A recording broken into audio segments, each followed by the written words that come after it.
살아계신 하나님 아버지, 감사와 찬송과 영광을 올려드립니다.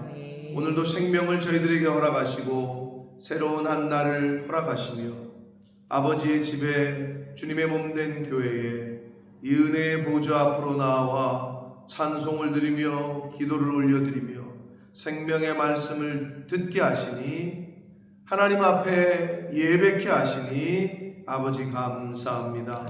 이 자리에 나온 한 심령들 저들의 마음 중심을 하나님께서 아시오매 아버지 이 시간 하늘 문을 여시고 하나님의 말씀을 들을 때에 진리의 성령으로 임하셔서 눈이 열리게 하시고 입이 열리게 하시고 귀가 열리게 하시며 마음 문이 열려지도록 성령 하나님 임마누엘로 함께하여 주옵소서. 아버지 이 시간 아버지의 말씀을 듣겠습니다. 전하는 종의 입술을 주장하시고 듣는 모든 저희들 한 영혼 위에 임마누엘로 좌정하여 주옵소서. 예수 그리스도 이름으로 축복하며 기도 올리옵나이다. 아멘.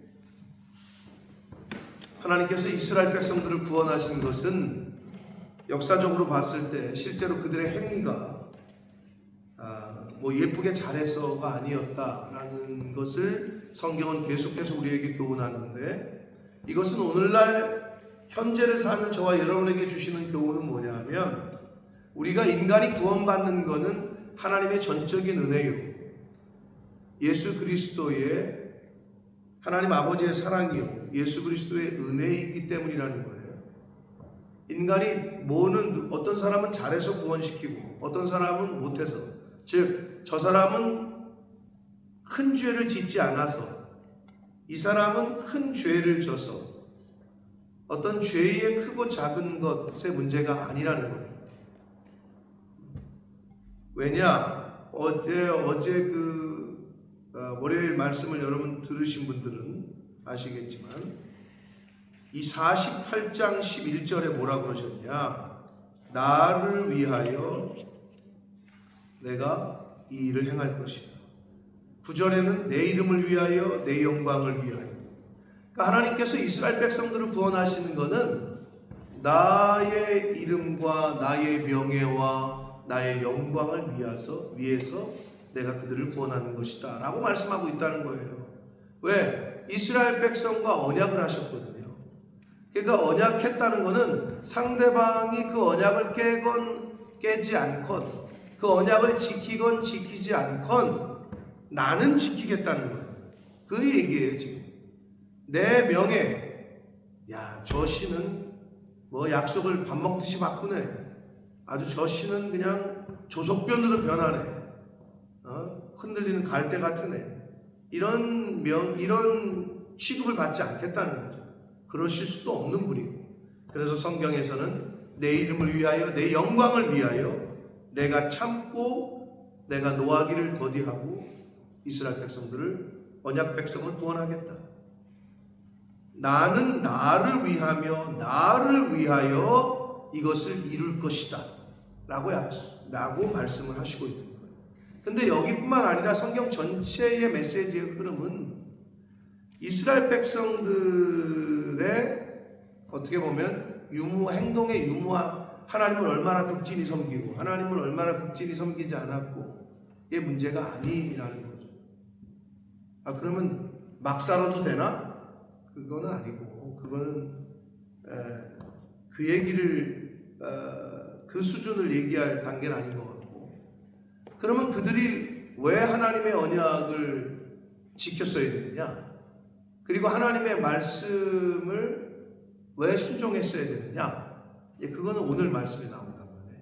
그러나 궁극적으로 하나님께서 고레스 왕을 준비시키셔서 바벨론 포로 생활을 끝내게 하시는, 하나님께서 인간들 한 사람 한 사람의 죄의 쏴슬에서 죄의 포로된 생활을 하는, 죄성의 포로된 생활을 하는 것과 같은 삶에서 그 죄의 구속의 사슬을 끊고 성령의 생명의 법에 해방하시는 이유는 궁극적으로는 하나님이 하신 언약 때문입니다.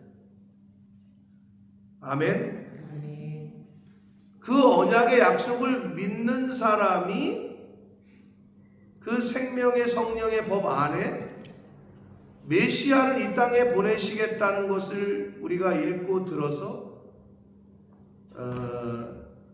이것이 쓰여지긴 이후, 그러니까 우리 입장에서 볼 때는 과거, 예수 그리스도가 이 땅에 오신 지 2025년이 지난 현재에서 과거를 내다보니 그 이전에 더 과거 전에 하셨던 예언의 말씀이 예수 그리스도가 오심으로 성취가 됐고, 그 예수 그리스도께서 하신 말씀들이 이루어져 가는 오늘날과 미래를 살고 있고 예견케 하시고 보게 된다는 거예요. 성경을 통해서. 그게 성경이 살아있는 책이다 라고 하시는 이유를 알아야 되는데, 세상 사람들은 읽어본 적도 없고 들어본 적도 없거든. 그러니 이게 뭐 살아있는 책인지 죽어있는 책인지 알게 뭐요.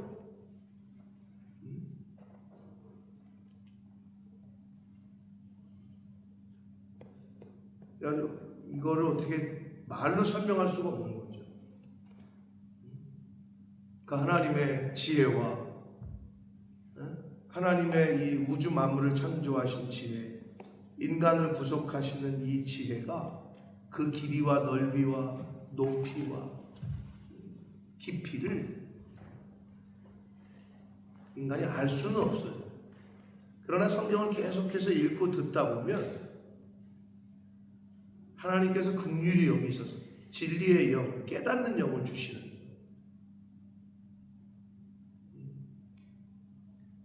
근데 한 번 읽어봤다고, 한 번 들어봤다고 아무것도 느낌도 없네.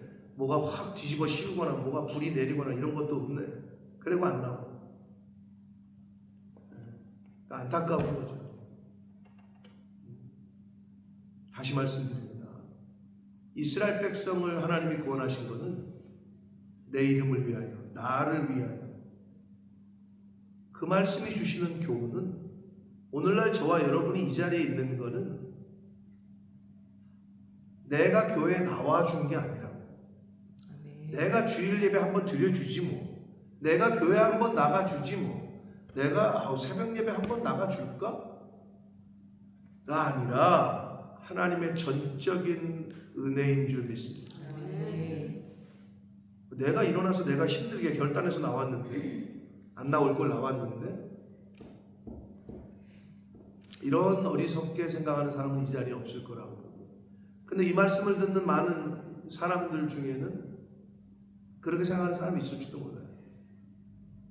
그게 어떤 사람이냐면, 어려움이 닥치고 사람 간의 관계, 목회자와의 관계가 틀어지잖아요. 그럼 그걸 무기로 삼고, 아이씨, 나 교회 안 나가. 그럼 목사 입장에서는, 똑같은 인간 쪽에서는, 그래, 나오지 마라. 그러고 싶지만 그거는 하나님이 기뻐하시는, 그리고 왜? 하나님도 그렇게 안 하셨거든. 내가 보면 이스라엘 백성들 이것들 하는 짓거리 보면 그냥 이것들을 싹 정리하시고 새로운 민족을 뽑아서 하시죠. 근데 하나님은 왜 그러지 않으셨느냐? 똑같거든. 다른 민족들 더해면 더했지. 모든 인간은 똑같거든. 하나님의 속성만 나타내시는 거예요.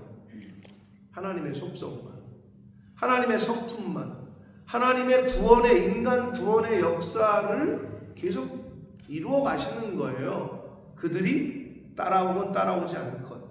그러나 하나님의 하나님 되심을 나타내야 되기 때문에 이스라엘 백성들을 때로는 얼르고 달래고 고난을 주고 채찍을 주고 포로로 갔다가 이거를 하고 계신 거라고. 지금 이 과정을 하나님의 하나님 되심을 나타내시는 거예요. 근데 나 같은 게 뭐라고? 하나님에 대해서, 교회에 대해서. 여러분, 하나님 앞에서는 아주 겸손하게, 겸허하게, 그리스도 안에서는 오직 예만 있을 뿐이다. 이 자세가 어디는 된다고? 이단은 된다.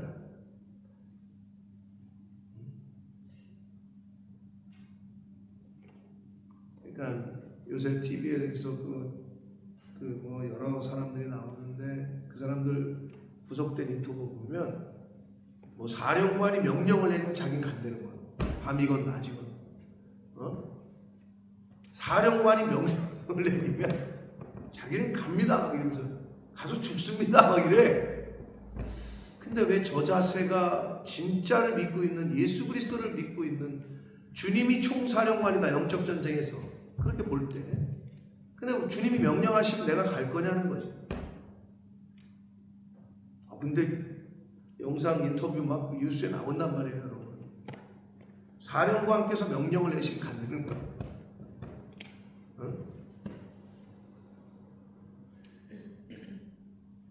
근데 왜 이게 진리를 믿고 있는 우리들에게서는 이 자세가 안 되냐? 라는 거죠. 왜 그러냐? 하나님은 인격적이기 때문에. 근데 그 거짓된 선지자들 밑에 있는 사람들은 거짓된 선지자가 비인격적으로 행동하고 하는 거를 어떻게 보면 그대로, 그리고 이렇게 약간은 폭력적으로, 언어적인 폭력이나 비인격적인 방법을 동원을 해도 하니까 거기에 그냥 따라가는데, 하나님은 인격적이라 약간의 자유의지와 선택을 나에게 하시게 하거든요. 가정도 보면 부모가 굉장히 권위적이잖아요. 애들에게는 선택 여지가 없어. 먹어, 그럼 먹어야 돼. 타, 그럼 타야 돼. 가, 그럼 가야 돼. 이런 집에서 큰 아이들. 근데 굉장히 인격적인 아이들은 부모가 너 이거 먹을래? 네가 먹기 싫으면 먹지 마라. 이 정도의 선택을 주잖아요. 그럼 이제 그렇게 자라. 그런데 진리에서 벗어나는 것까지, 그러면 하나님을 뭐 교회를 나갈래 안 나갈래, 요거는 취사 선택이 아니라는 걸 가르쳤어야 되는데, 이게 이제 약간의 그 선을 못 지키면 그것까지. 그 얘기는 뭐냐면, 너가 기분이 나쁘면 나를 엄마로 여기지 않아도 돼. 너가 원하지 않으면 우리 집이 아니라 딴 집에 들어가도 돼. 이렇게 가르치는 건 똑같은 거예요. 그러니까 타협하지 말 거는 타협하지 않게끔, 이거는 절대 아니라는 걸 어려서부터 가르쳤어야 되는데 그게 안 되고 있는 거죠 지금.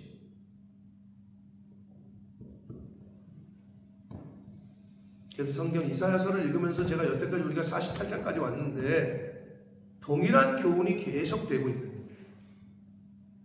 하나님께서 이스라엘 백성을 구원하시고 저와 여러분을 이 자리에 있게 하신 것은 전적인 하나님의 은혜입니다. 그러니까 이 은혜에 감사하고 남은 인생 가운데 어떻게 하면 이 진리를 내 자녀에게, 내 이웃들에게 잘 전하는 자로, 증인으로 또는 지키게 하는 자로, 파수꾼으로 살 것이냐, 이거를 이제 우리가 고민하면서, 그런데 내가 건강해야 약한 사람을 돕죠. 내가 힘이 있어야 힘이 없는 사람을 돕죠. 그렇죠? 똑같은 거예요. 영적으로도 그렇고, 내가 광에 돈이 있어야 돈 없는 사람을 돕겠죠. 그런 의미에서 영적으로 강해져야 되고 건강도 지켜야 되고 돈도 버는 거예요. 근데 내가 강해지고 힘이 세지고 돈이 많은 이유가 그냥 나 잘 먹기 살기 위해서다. 이거는 하나님 뜻에 맞지 않는다는 거예요. 왜 건강해져야 된다고? 연약한 사람을 돕기, 건강치 않은 사람을 돕기 위해서. 왜 돈이 많아야 된다고? 주의 일을 하고 가난한 자를 돕기 위해서. 이게 목적이 돼야 된다는 거죠. 아멘?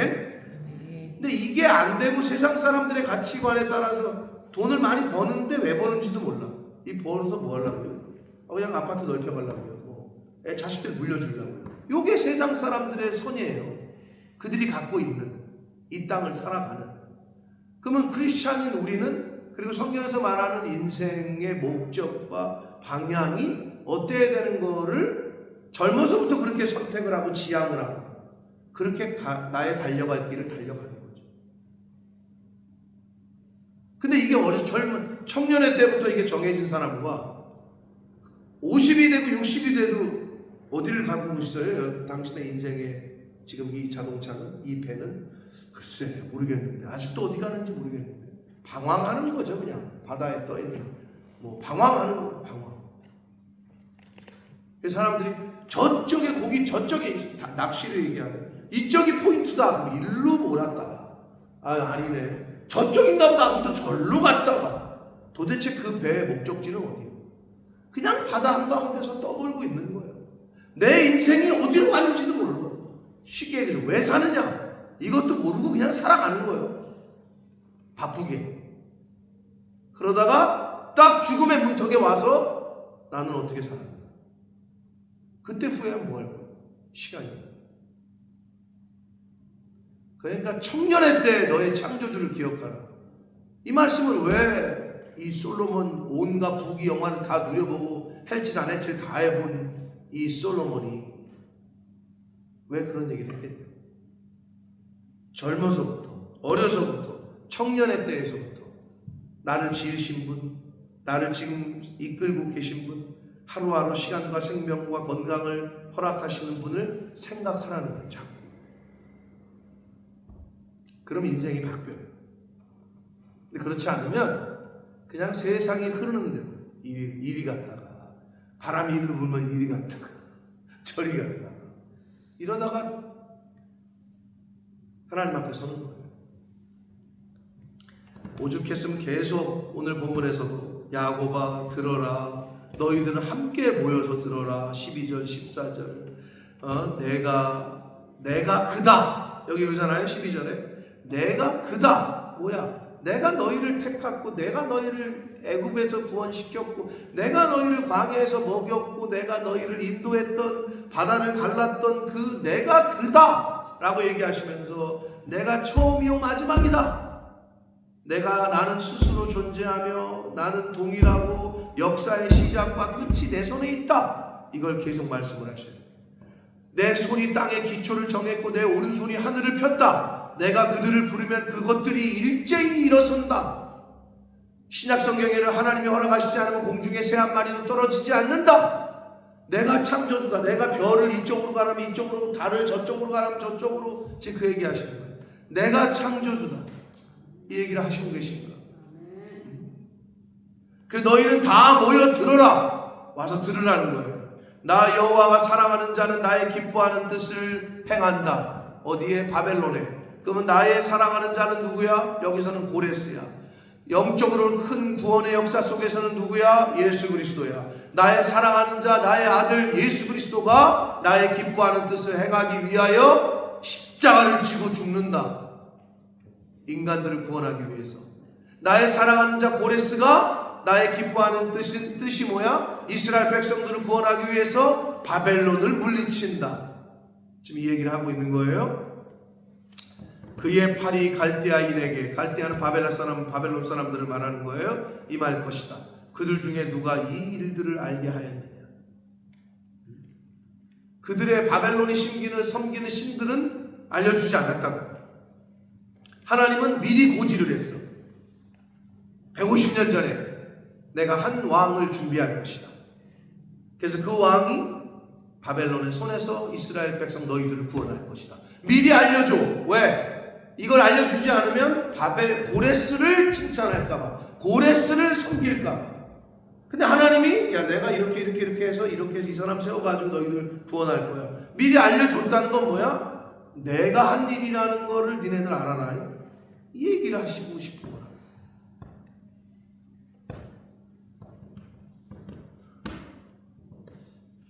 (16절) 보시면 너희는 내게 가까이 나와. 이것을 지금 어떻게 해보라. 12절 내게 들으라. 14절 다 같이 모여서 들어라. 16절 나한테 가까이 와서 좀 들어라. 이걸 지금 점점점 강조하시는 거예요. 이게 이제 점층법. 점점 강조하시고 계신 거죠. 처음엔 들어라. 좀 잘 들어라. 정신 똑바로 차리고 들어라. 이렇게 강조하듯이. 듣는 건 똑같은데 점점 강조를 하셔. 내가 처음부터 비밀이 숨기지 않았고 다 알려줬지 않았냐. 고레스를 부르고 그가 바벨론의 손에서 너희들을 구원할 거다. 그러시면서 16절에 주 여호와께서 나와 그의 영을 보내셨다. 이렇게 되어 있는데 이게 번역이 조금 여러분이 읽으실 때도 주 여호와께서 나와. 여기서 나는 누굴까요? 1인칭 나는.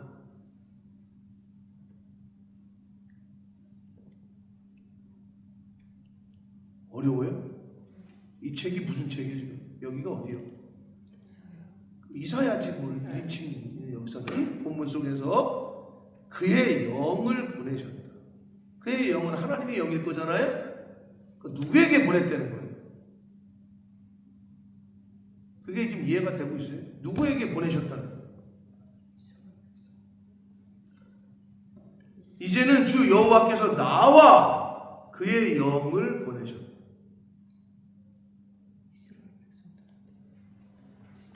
원문이 좀 번역이 좀 그렇게 돼 있어요. 근데 히브리어 원문을 보면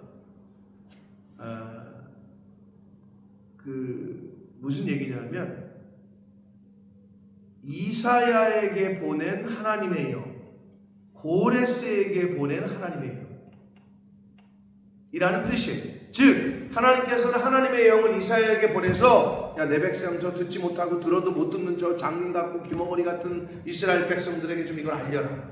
내가 하고 있는 일을 좀 네가 좀 가서 알려라.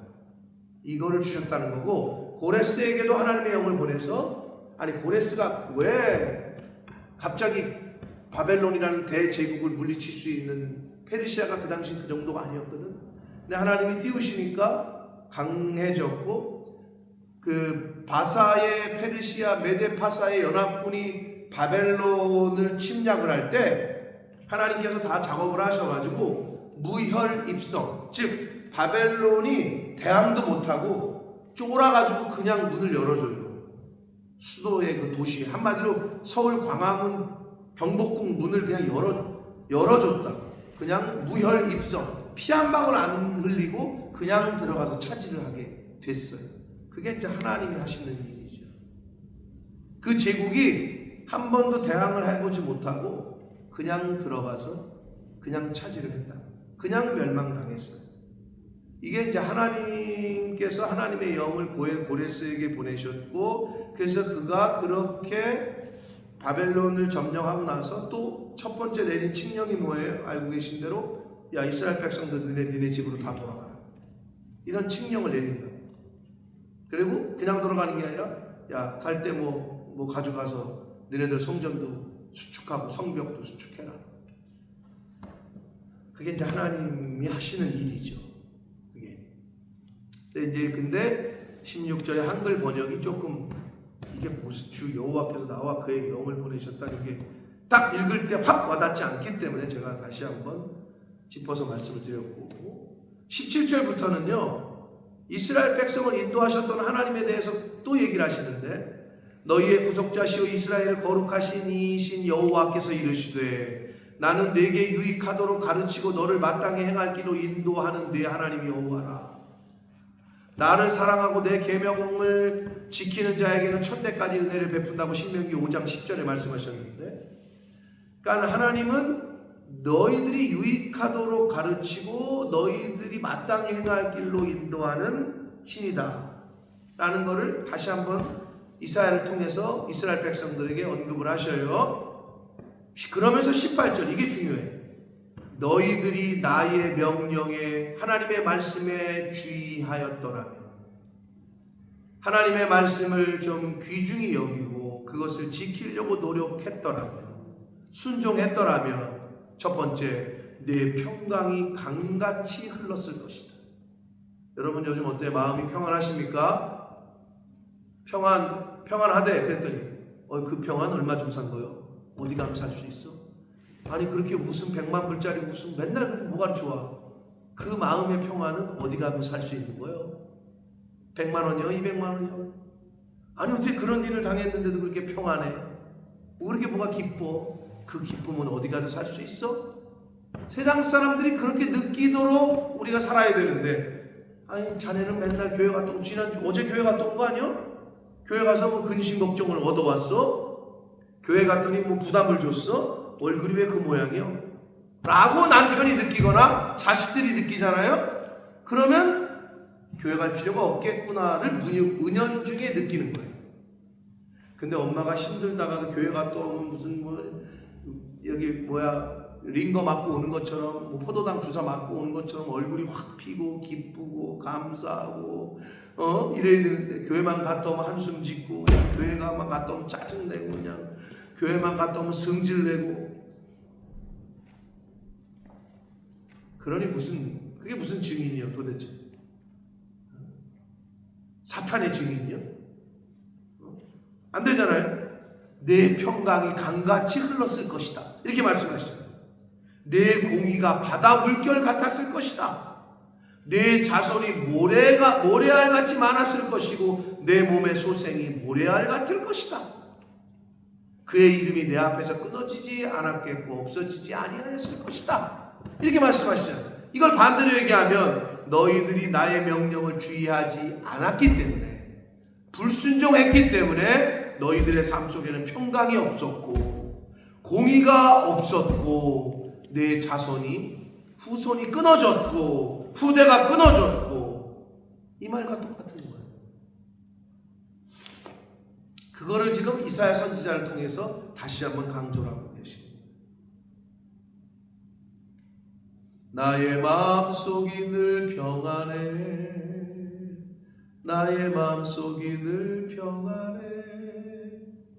악한 죄 파도같이 밀려 들어와도 나의 마음속에 늘 평안. 그 평안은 어떻게 오는 거냐고. 돈 주고 살 수 있으면 어디 가서 좀 사게. 세상 사람들이 그렇게 물을 때 자연스럽게 하나님을께로 인도하는 거죠. 자연스럽게 하나님을 소개하는 거죠. 자연스럽게 예수 그리스도를 소개하는 거죠. 근데 내가 맨날 짜증나고 내가 맨날 저 사람이 말 붙이면 쏠 것 같으니까 접근도 못해. 전도 안 됩니다, 절대.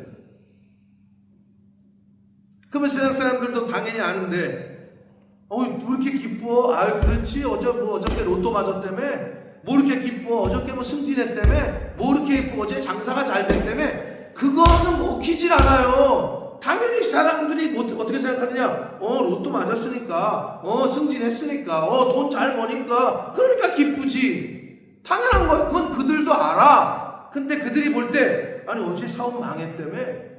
어제 뭐 암 선고 받았다며? 근데 뭐가 이렇게 좋아? 고난이 왔을 때 기쁨으로 평강으로 대응할 수 있는 믿음과 실력이 있느냐는 거죠. 그럴 때 아니 지금 웃음이 나와? 자기 지금 미친 거 아니야? 여러분 그런 얘기를 좀 들어보셨어요? 근데 그걸 그렇게 하려면, 내 믿음을 써먹으려면 성경에 나온 대로 이때를 위한 믿음이라. 여러분은 믿음을 왜 축적하고 계십니까?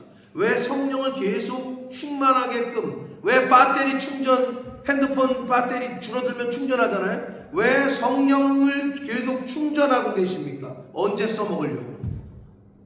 위급할 때, 고난받을 때, 환난이 왔을 때, 내가 연단을 받아야 될 때, 내가 광야길을 걸어가야 될 때, 그러려고 축적하는 거 아니에요.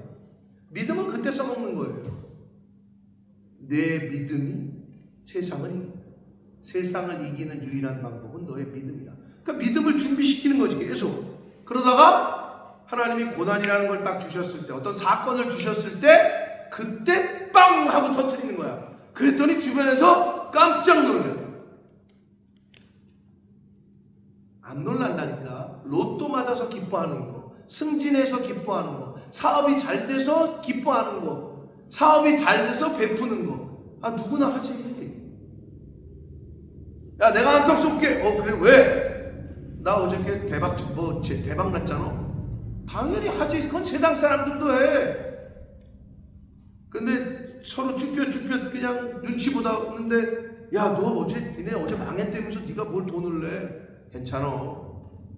얼마나 기뻐. 이런 게 다른 점이라는 거죠. 그게 어디서 나오냐는 거지. 물질에서? 그렇지 않아요. 여러분 다 알잖아요. 돈 많은 사람 돈 많다고 부지하는 게 아니에요. 시간 많다고 봉사하는 게 아니에요. 건강하다고 남들보다 더 열심히 봉사하는 게 아니에요. 충성하는 게 아니에요. 건강이 없는데도 충성하는 사람이 있어요. 어려운데도 헌신하는 사람이 있어요. 하나님은 잘하시고 완벽하게 하시고 사람들도 알아요. 다 알아요. 사람들도. 그럼 나는 어떠냐는 거죠. 나의 충성과 나의 헌신과 나의 순종은 할만해서 하는 건지, 하기 정말 어려운 상황인데도 하는 건지 하나님은 100% 하셔요. 그리고 나의 헌신과 충성이 자원함으로 기쁨으로 하는 건지 억지로 마지못해 그냥 체면 때문에 하는 건지 하나님은 너무 잘하십니다. 사람들도 알아요. 그리고 누구도 알아요? 나도 알아요.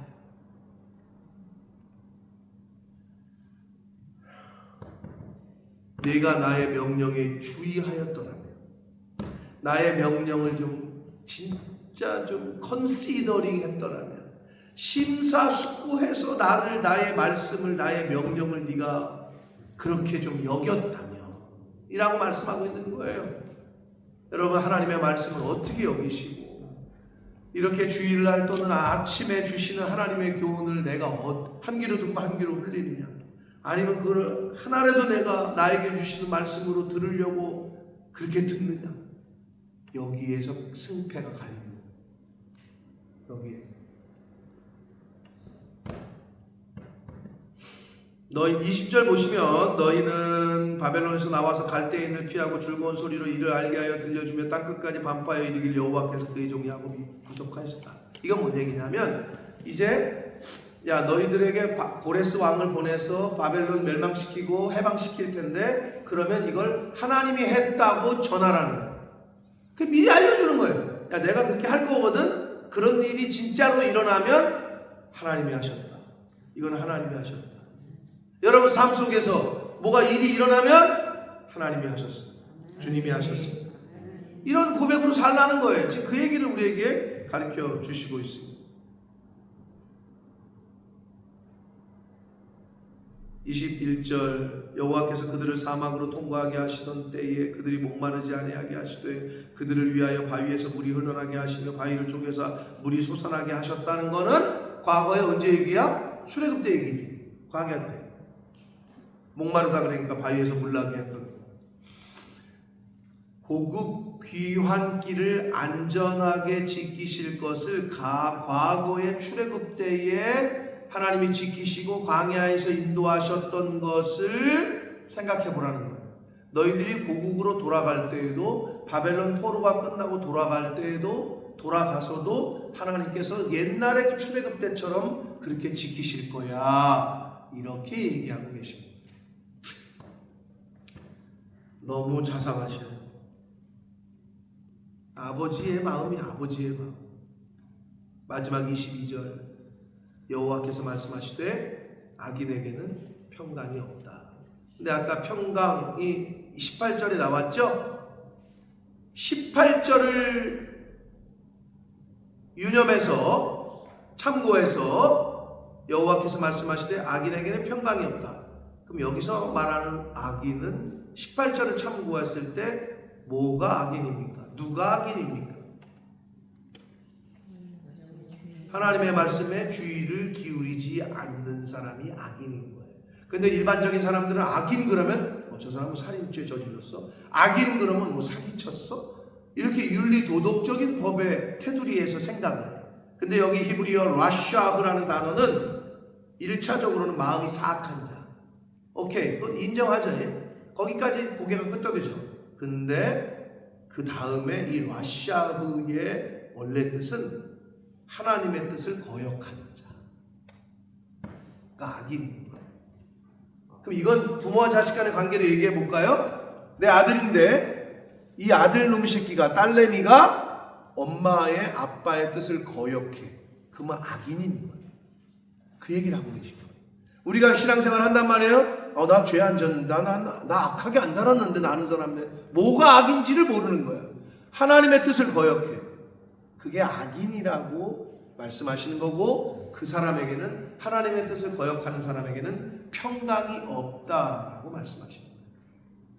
이거는 뭐랑 똑같으냐면 쉽게 얘기해 줄까요? 이제 가연이가 취직을 해가지고 회사에 나갔는데, 회사를 다니면서 사장님, 회장님, 부장님의 뜻을 거역해. 말단 직원. 회사는 다녀. 근데 그 매일매일의 출근길이 막 기쁘고 평안할까요? 평안하지 않지. 사무실에 앉아있는 것 자체도 가늘방석이지. 왜? 내가 순종을 안 하는데. 그럼 위에서 어떻게 생각? 저걸 자를 수도 없고 노동법에 해고도 못하겠고 저거. 야 책상 절로 빼. 야 일로 돌려. 한직으로 돌려. 절대 직장 생활이 평안하지 않을 거예요. 똑같은 얘기예요. 여러분 인생에 왜 평안이 없느냐? 하나님의 뜻을 거역하는데 어떻게 평강이 있겠어? 사랑하는 성도 여러분, 성경 어디를 봐도 이사야서 전체를 지금 우리가 몇 달째 하고 있는데 궁극적으로 하시는 말씀은 바로 그거예요.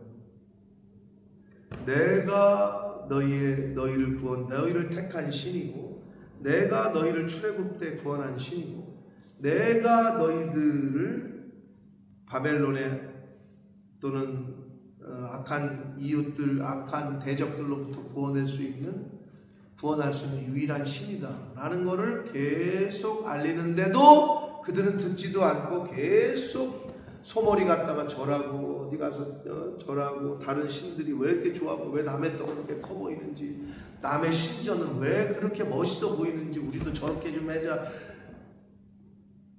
왜 그렇게 세상은 좋아 보이는지, 그죠? 좋아 보이죠, 세상은.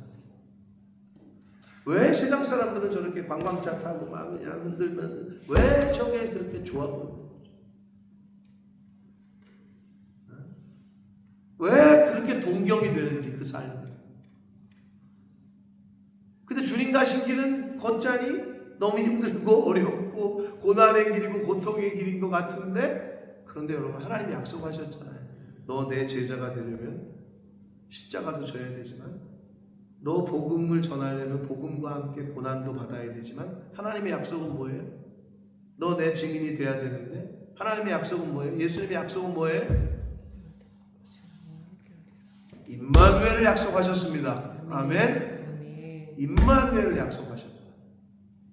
여러분 그 약속의 말씀을 가슴속에 새기시고 늘 주님과 동행하는, 성령님과 동행하는 그런 인생을 사시고 오늘이 되시기를, 그리고 하나님과 동행하고 성령께서 함께 하시고 내 마음 중심에 모시고 사는 사람이 받는, 세상이 살 수도 없고 세상에서 살 수도 없고 알 수도 없는 위로부터 오는 평화, 평강을 오늘도 경험하며 사시기를 예수 그리스도 이름으로 축복합니다. 살아계신 하나님 아버지 감사합니다.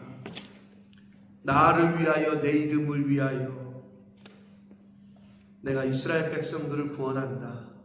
그들이 아무리 잘못했어도, 아무리 약속을 어겨도 나는 어길 수가 없다 하시는 말씀이 이사야야 선지자를 통해서 계속해서 선포되어졌고 오늘날 우리에게까지도 전해지고 있습니다. 아버지, 나는 하나님을 어떻게 믿고 있고 나와 하나님과의 관계는 어떤지, 내 마음속에 위로부터 오는 평화와 평강이 넘치고 있는지, 나의 평강이 내 가족에게, 내 남편에게, 내 아내에게, 내 자식들에게, 내 형제들에게, 이웃들에게 나의 평강이 흘러가고 있는지, 아니면 나의 분노가, 나의 미움이 흘러가고 있는지, 주님 오늘도 나 자신을 바라보게 하시고 성령께서 나에게 임하실 때 마음 문을 열고 내 마음 중심에 모셔드리고 하나님의 말씀을, 진리의 성령을 이 신비에 새기고 오늘 한날을 살아가는 저희들이 되도록 주님 은혜 내려 주옵소서. 예수 그리스도 이름으로 축복하며 기도 올리옵나이다.